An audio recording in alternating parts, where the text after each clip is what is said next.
यूक्रेनी फोर्सेस को रशिया के कुर्स्क के इलाके में बड़ी शिकस्त का सामना।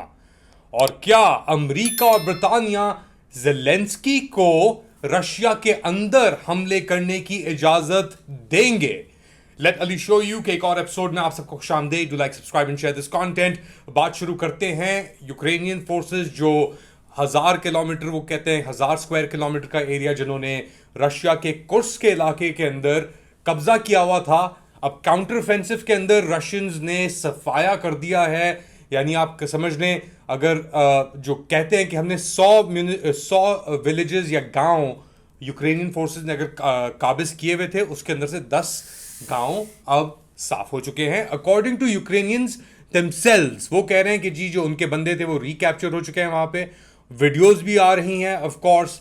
जो टेलीग्राम है ऐप, उसके ऊपर जो दिखा रही हैं सरेंडर करते हुए यूक्रेनियन फोर्सेस का रिट्रीट करते हुए, और रशियंस अपने झंडे गाड़ते हुए उन इलाकों के अंदर जो लिबरेट किए हैं। अब ये इसको तकरीबन कोई 5 या 6 हफ्ते होने को आ रहे हैं इस कार्रवाई को, कि यूक्रेन ने, क्योंकि उसके ऊपर प्रेशर पड़ रहा था दोनेत्स्क के अंदर, जहां पे रशिया बहुत ही जोर से लगा हुआ है, यानी बहुत तेजी से, तेज रफ्तार से वो अब एरियाज कैप्चर कर रहे हैं दोनेत्स्क के अंदर। तो वहां से प्रेशर रिलीव करने के लिए यूक्रेन ने अमेरिका और सीआईए के साथ मिलकर ये कार्रवाई की आपके रशियन कुर्स्क के एरिया के अंदर, और तकरीबन 1000 स्क्वायर किलोमीटर, जैसे मैंने जिक्र किया, इन्होंने एरिया कब्जे में ले लिया।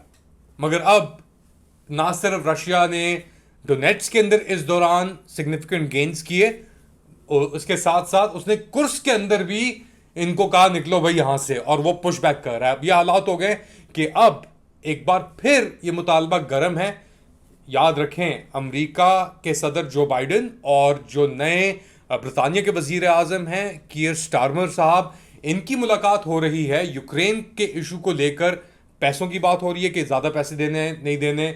उसके साथ साथ जो लॉन्ग रेंज मिसाइल्स दिए हुए हैं अमेरिका और ब्रिटानिया ने, जो अभी तक यूक्रेन यूज कर रहा था दोनेत्स्क के इलाकों में, उन इलाकों में जो यूक्रेन के अंदर ही हैं ऑफिशियली इंटरनेशनली, मगर जिनके ऊपर रशिया का कब्जा है, जैसे फॉर एग्जांपल नेपट्यून मिसाइल, ये इन्होंने यूज किए स्टेवास्पोल के अंदर, जो क्राइमिया के अंदर है, वहां पे इन्होंने तबाही की। रशियन किश्तियां भी उड़ाई, सबमरीन्स भी उड़ाई उन्होंने।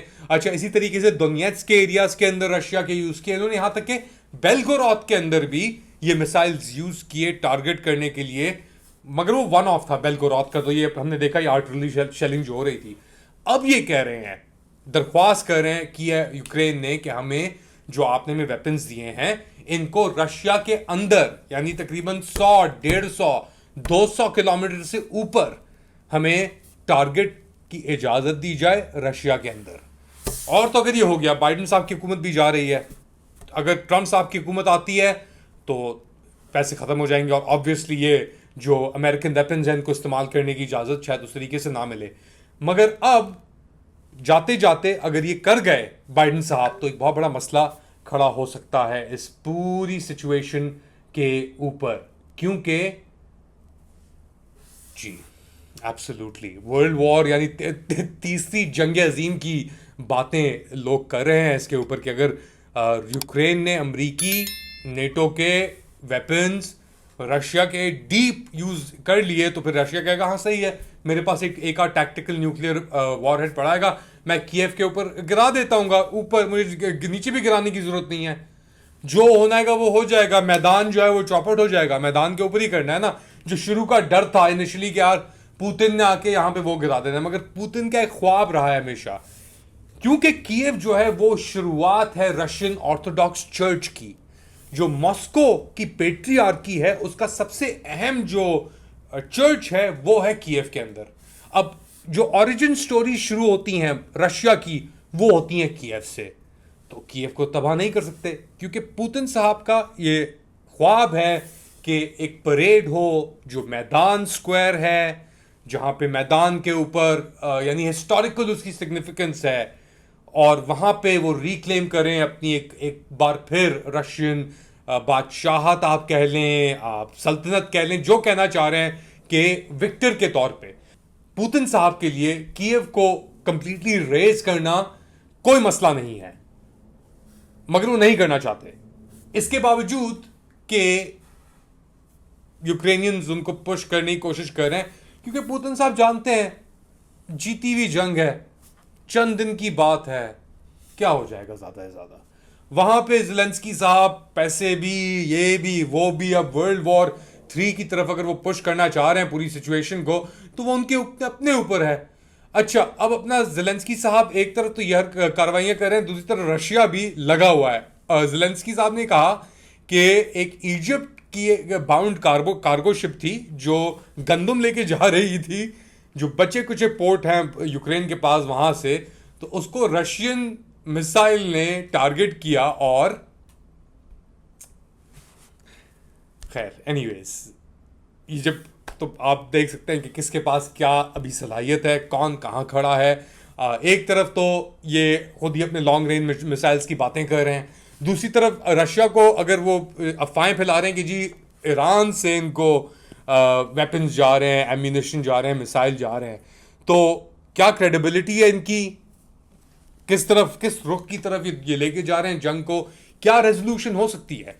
कीयर स्टार्मर जिनका मैंने जिक्र किया, वो जा रहे हैं बाइडन साहब से मिलने के लिए, या मुलाकात हो रही है जिनकी ऑब्वियसली यूक्रेन इन्हीं सवालात को लेकर। वो कहते हैं कि जी अगर रशिया चाहे तो अभी जंग खत्म कर सकता है।